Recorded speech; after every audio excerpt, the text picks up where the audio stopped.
Hay otra actividad que es igualmente creativa que la ciencia, que es la tecnología. Solamente que difiere en ella porque el objetivo es diferente. En este caso no es su comprensión de la naturaleza, sino su aprovechamiento.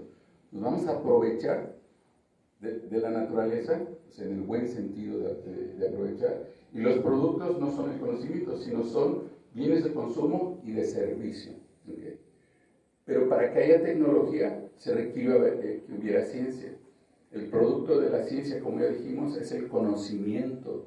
Por lo tanto, ese conocimiento sirve, siempre sirve, o sirve para generar más conocimiento, o sirve para hacer desarrollos tecnológicos. Por ejemplo, los trasplantes en medicina, sin el conocimiento que el doctor Peter Medawar, premio Nobel en el año 57, no hubiera desarrollado por qué nuestro sistema inmune rechaza los trasplantes, no podríamos tener hoy trasplantes de ningún tipo. Primero se tuvo que entender cómo funciona el sistema inmune de los vertebrados, entre ellos nosotros, para que entonces se pudiera generar esto. Si no hubiéramos entendido cómo se producen las células germinativas, cómo se producen los óvulos en el ovario, cómo se producen los testículos, cómo se da el proceso de fecundación, nunca hubiera habido fecundación artificial. Hoy en día, una proporción muy importante de todos los niños que nacen en el mundo nacen por métodos artificiales.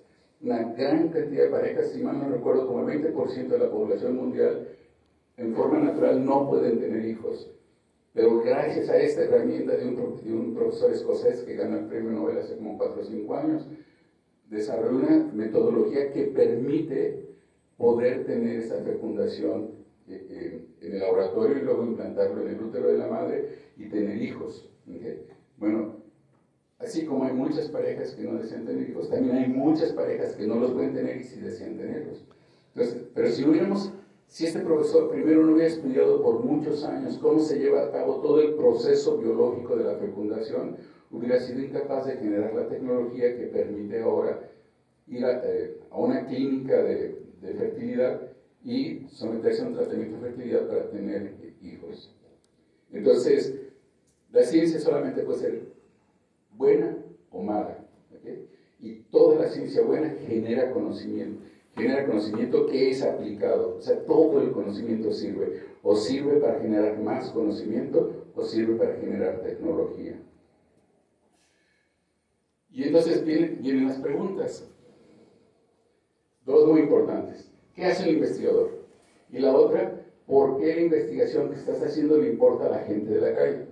Estoy seguro que a todos los colegas científicos que yo les he preguntado, todos me han dicho que sí ha pasado en su casa. ¿Qué haces? ¿Para qué sirve lo que haces? ¿Por qué me importa lo que tú haces? ¿No? Y una tercera pregunta que también a todo estudiante de posgrado le he hecho, y muchos colegas científicos, es esta. ¿Cuándo te pones a trabajar? Me lo hicieron a mí y a prácticamente cualquier estudiante que yo le he preguntado también se lo han hecho. Sin que la gente se entienda, nuestras casas entiendan que prepararse para ser científico es un enorme trabajo, lleva muchos años, ¿no?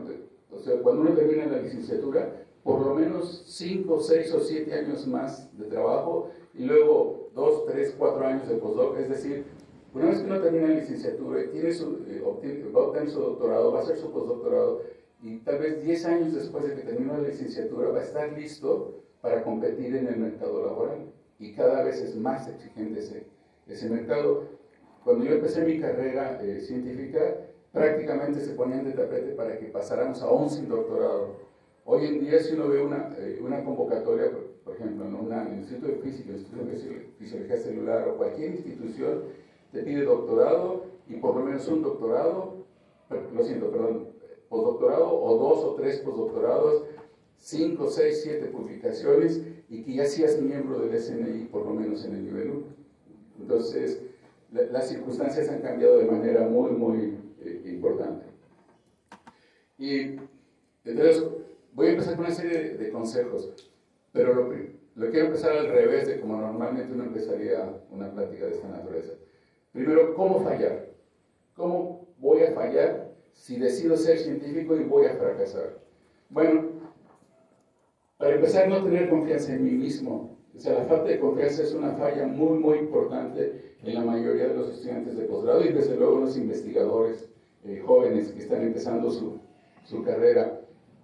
Nunca ser suficientemente original. Muchos de mis colegas que empezamos una carrera más o menos al mismo tiempo y que ahora siguen siendo investigadores titular A, cuando mucho titular B, es porque lo único que hacen es repetir lo que otros hacen. Repetir en ciencia es importante, pero una vez que uno repite, uno puede repetir para aprender, por ejemplo, para comprobar que un experimento está bien hecho, pero luego hay que avanzar con ideas propias. ¿Okay?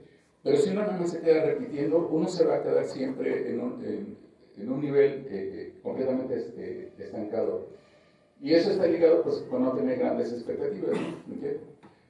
Ser investigador en México le permite a uno estar en el 5% de los trabajadores mejor pagados de México. ¿Okay?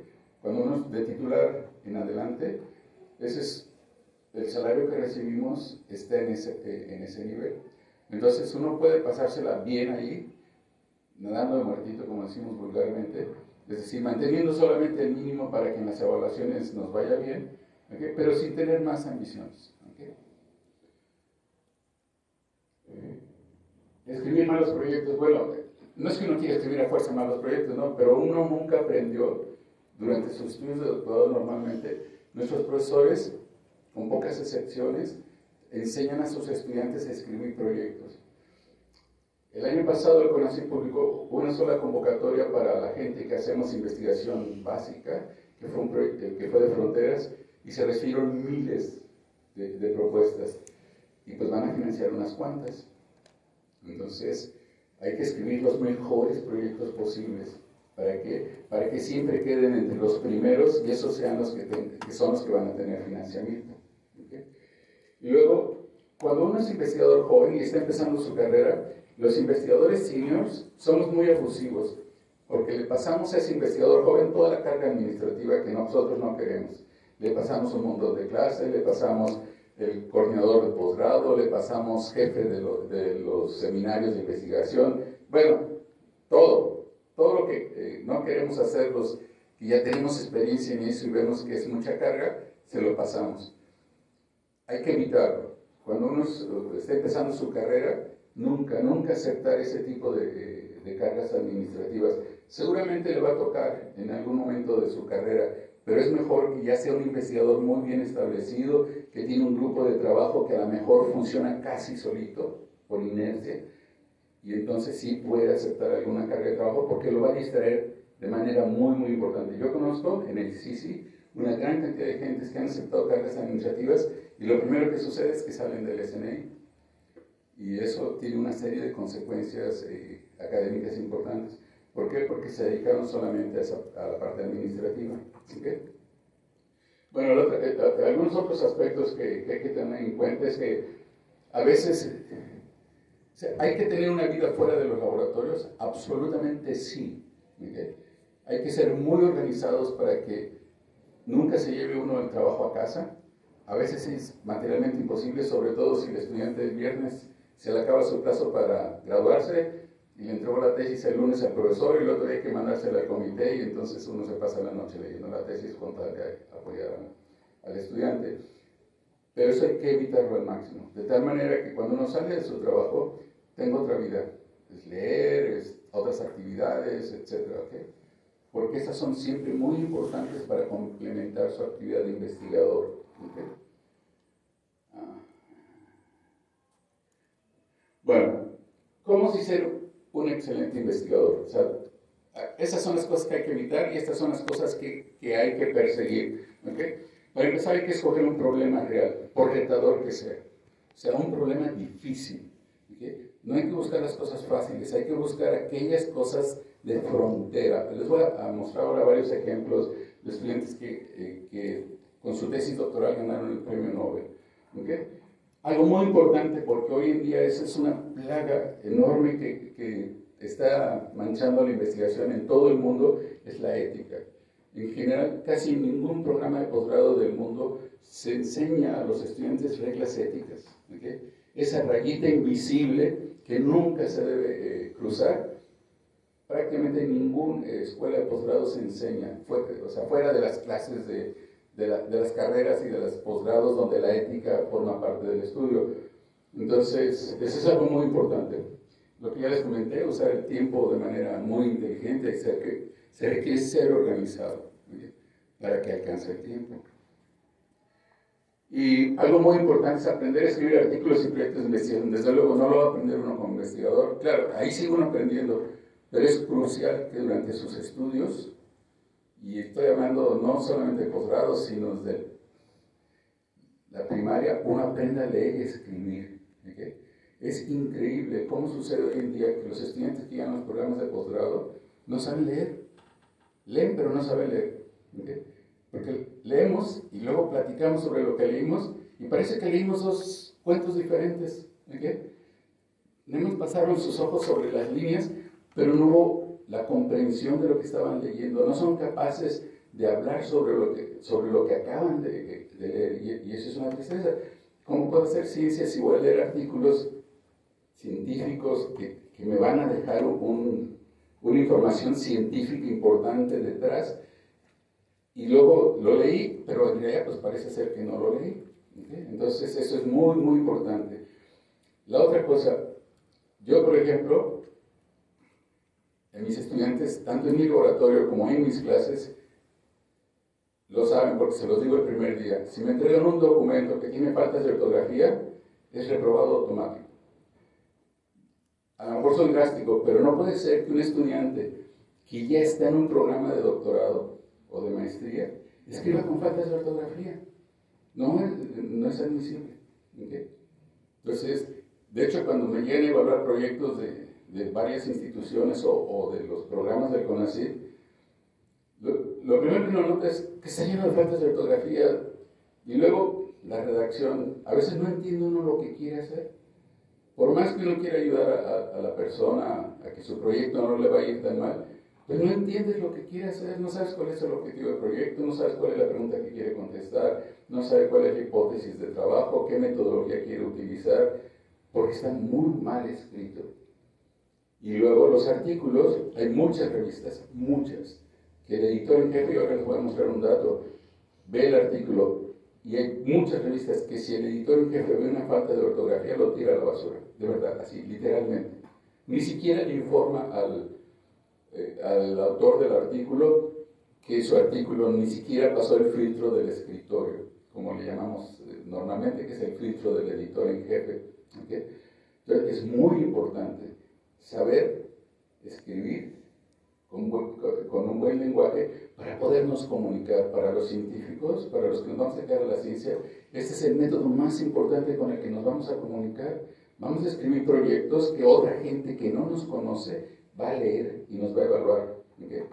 Y cuando hagamos nuestro trabajo de investigación y lo queremos publicar y dárselo a conocer a otra gente, igual va a haber una serie de personas que lo van a leer y van a juzgar si es de la calidad suficiente para que sea publicado.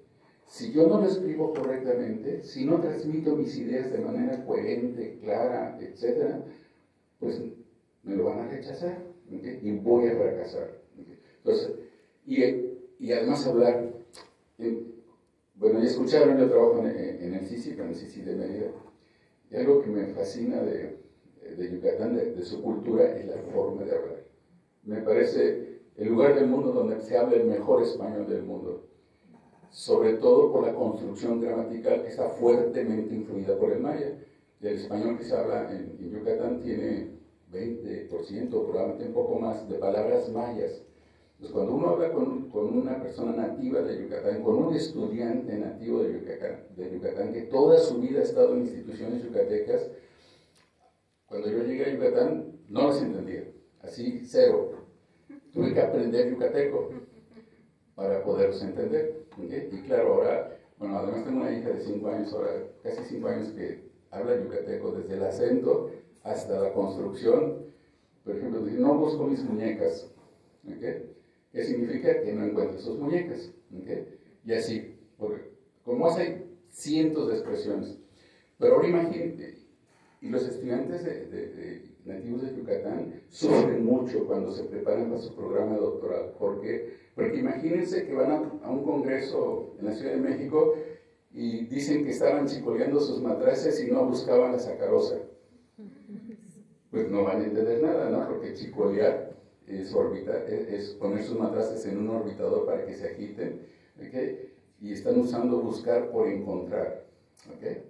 Entonces, pues hay que ayudarles mucho y sufren, muchos de ellos sufren. He tenido estudiantes, por ejemplo, el doctor Eliel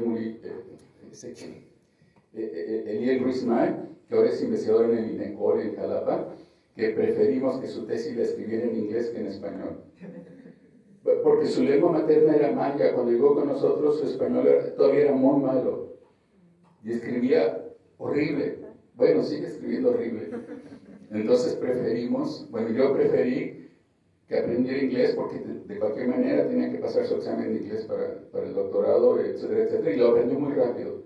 Se le hizo muy fácil aprenderlo. Y en poco tiempo, digamos en 12, 15 meses, su inglés era muchísimo mejor que su español. Y entonces escribió su tesis doctoral. Afortunadamente en el CICI tenemos la posibilidad de que las tesis sean en inglés o en español, y escribió su tesis en inglés. ¿Okay? Hoy en día todavía, cuando me escribe, estamos colaborando ahora actualmente, sigue escribiendo con un montón de faltas de ortografía. Me digo, oye, mejor escríbeme en inglés porque me molesto cuando me escribes y bien llena de faltas de ortografía tus mensajes. ¿Okay? Y no es el único caso, tengo otros estudiantes que igual, casi la mitad de los estudiantes que tengo en el laboratorio, su lengua materna es maya. Por lo tanto, sufren mucho con el español. ¿Okay?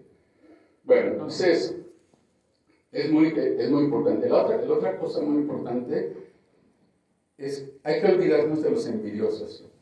Yo estoy seguro que todos, desde la escuela, desde que somos muy pequeñitos, siempre tenemos compañeros que son envidiosos de nuestros logros. ¿Okay? Hay que olvidarse de ellos. ¿Okay? Porque si no, se vuelve una pesadilla. Y eso sigue hasta que sean ustedes eméritos de cualquier cosa. ¿Okay? Siempre va a haber compañeros que los vean con ojos de envidia. Hay que olvidarse de ellos, porque si no, les hacen la vida imposible y pueden fracasar. ¿Okay? Y la otra cosa muy importante es que hay que estar pendientes del mercado laboral. ¿Okay? Como yo les dije, yo empecé mi carrera siendo solo maestro en ciencias. Eso sería imposible hoy en día. ¿Okay? Yo me doctoré 10 años después de que obtuve mi maestría, y cuando me di cuenta que la parte nuclear me había equivocado terriblemente, no tuve nunca algún consejero, nunca le pregunté a nadie, simplemente se me hizo fácil quedarme en el mismo lugar donde había hecho mi tesis de licenciatura, y entonces estaba en mi zona de confort, no me tenía que mover, conocía a todas las personas, etc. Y por eso lo hice, pero fue un fracaso. O sea, claro, tengo el grado y todo, pero tuve que volver a estudiar porque definitivamente no era lo que quería. ¿Okay? Hoy en día hay que estar pendientes qué es lo que pide el trabajo, o sea, cómo son los requerimientos de trabajo. ¿Okay? Y prácticamente todos requieren, como ya lo comenté hace un momento, se requieren postdoctorados, se requiere hablar perfectamente inglés, escribir muy bien en inglés, etc. ¿Okay? Tener habilidades como profesor para dar clases. Todos los investigadores tenemos obligación de dar clases en nuestras instituciones, y peor la cosa si vamos a trabajar en una universidad pública de los estados o vamos a la UNAM en una facultad. La carga académica docente es mucho más fuerte que la carga de investigación. Entonces hay que estar pendientes de ello, porque si no, no se prepara uno para ese mercado laboral y se puede uno quedar sin trabajo. ¿Cómo escojo a mi profesor? ¿Okay? Yo le digo a mis estudiantes, y cada vez que tengo oportunidad de hablar con los estudiantes de posgrado en el CICI, les digo que escoger a su director de tesis es más importante que su pareja. Suena extremo, pero es real. Porque, bueno, afortunadamente en México las leyes permiten que cuando uno se equivoca, bueno, muchas gracias, aquí llegamos, cada quien en su camino, y vuelve uno a empezar, ¿no? Pero con un director de tesis no se puede, porque la inmensa mayoría de las instituciones del mundo, no solo en México, les dan un plazo muy pequeñito para que puedan cambiar de investigador, de director de tesis. Si se equivocan, se equivocaron, y les va a afectar el resto de su vida. Por lo tanto, es muy importante saber escoger. Les cuento la anécdota de mi caso, porque además es anécdota. Yo entré a hacer mi maestría de bioquímica cuando me di cuenta que me había equivocado, que iba por el camino equivocado con un profesor, y las cosas se pusieron muy difíciles. No con él, porque él era una muy buena persona y todo, pero en realidad mi vida fue un desastre. Yo tenía 20 algo de años, 27 años o algo así. Les daban que era un desastre de vida, tanto en lo personal como en la salud, como en el trabajo, y estaba a punto de fracasar. Afortunadamente el programa tenía ahí que si uno estaba así medio enfermo, había una posibilidad de darse de baja ese semestre. Y yo estaba justo en el límite de poderme dar de baja, entonces fui con un amigo en el Hospital López Mateos del Iste y le dije, oye, necesito que me revisen aquí, que me digan que me estoy casi muriendo para que yo me pueda dar de baja del programa de posgrado. Me di de baja ese semestre, arreglé mis asuntos personales y regresé al próximo semestre y la suerte me sonrió. ¿Por qué? Porque el profesor con el que estaba se iba de sabático. Y entonces me dijo, no te puedo recibir porque me estoy yendo, me voy a Inglaterra de sabático, pero te voy a presentar a la doctora Sánchez. Y yo sabía, porque ya había estado algunos meses ahí en el laboratorio, que era terrible, era lo peor que le podía pasar a uno, ¿no? Ser alumno de la doctora Estela Sánchez era, bueno, la peor bendición que le podía tocar a uno. Yo puedo decir hoy en día que fue lo mejor que me pudo haber pasado. Era muy exigente, sí. Yo fui su alumno número 15 de maestría y fui su primer alumno de maestría que siguió el doctorado con ella. Los 14 alumnos anteriores no aguantaron. Se graduaron de maestría y se fueron. Muchos de ellos hicieron su doctorado con otros profesores, la mayoría. Yo jamás tuve problema con ella, disfruté enormemente, aprendí mucho con Estela, sobre todo los aspectos para los que uno quiera su director de tesis, escribir artículos, escribir proyectos, conseguir dinero, esas cosas sutiles, y también para ser muy crítico con sus resultados. Era muy dura. Les cuento algo que nos pasó, que bueno, ella luego se arrepintió de lo que pasó. Yo hice un trabajo de investigación, o sea, yo era muy cuidadoso con mi trabajo y los resultados que yo obtuve de mi investigación a mí mismo no me convencían, entonces lo volví a repetir. Cuando me volví a dar exactamente lo mismo, me puse a pensar, pues seriamente, a ver, ¿por qué me está dando esto? No es lo que yo esperaba. Y encontré una razón biológica para el resultado que yo tenía y entonces fui muy contento con mi profesora. Y me dijo, no, eso está mal. Hay que repetirlo, total. Fui y lo repetí por tercera vez y me volvió a dar exactamente lo mismo. Y aún así Estela me dijo que estaba mal. Y me dio una alternativa de explicación que era válida. O sea, yo estaba seguro de la mía, pero la que ella me ponía también era una buena explicación. Me dijo, tu proteína está contaminada, tienes varias proteínas iguales y por eso te da el resultado que te da. Le dije, no puede ser, doctora Estela, porque jamás pude hablarle de tú a mi profesora. Siempre fue doctora Estela. Y la traté de convencer con argumentos matemáticos, las ecuaciones que había generado, pero me dijo, no puede ser, porque nunca se había descrito en la literatura una proteína con esas propiedades. Íbamos a ser los primeros. Y me dijo, no, porque ella en su mundo, en su conocimiento, y ella había estudiado con el creador de las ecuaciones de la cinética enzimática, pensó que eso no era posible. Como a los 6 meses un grupo brasileño publicó un trabajo en una revista muy famosa que se llama Journal of Biological Chemistry, igualitito al mío, igualitito. Entonces fui, se lo puse sobre el escritorio, mi lugar de trabajo era afuera de su oficina, que nada más era una mampara, lo que dividía su oficina y el laboratorio, le puse el artículo y le puse mis resultados. Eran igualititos, el mismo comportamiento, todo igual. Y la propuesta que yo le proponía era la conclusión del artículo, ¿no? Y debo decir que luego me ofreció una disculpa, ¿no? Pero ella, pues no le parecía que una cosa tan rara se hubiera en la naturaleza, ¿no? Entonces hay que estar preparados para ese tipo de cosas raras. Cuando uno ya tiene la certeza, los experimentos están bien hechos, se hicieron todos los testigos, arriésguense, ¿okay? Me pasó una segunda vez que, si hay tiempo al final, se las platico con otro profesor, con otro descubrimiento muy importante, así. Pero ese profesor igual, que tenía mucha experiencia en el campo, me dijo, eso no es posible. Y como yo no tenía experiencia en el campo y el proyecto era entre los dos, pues tuve que atenerme a su juicio, ¿no?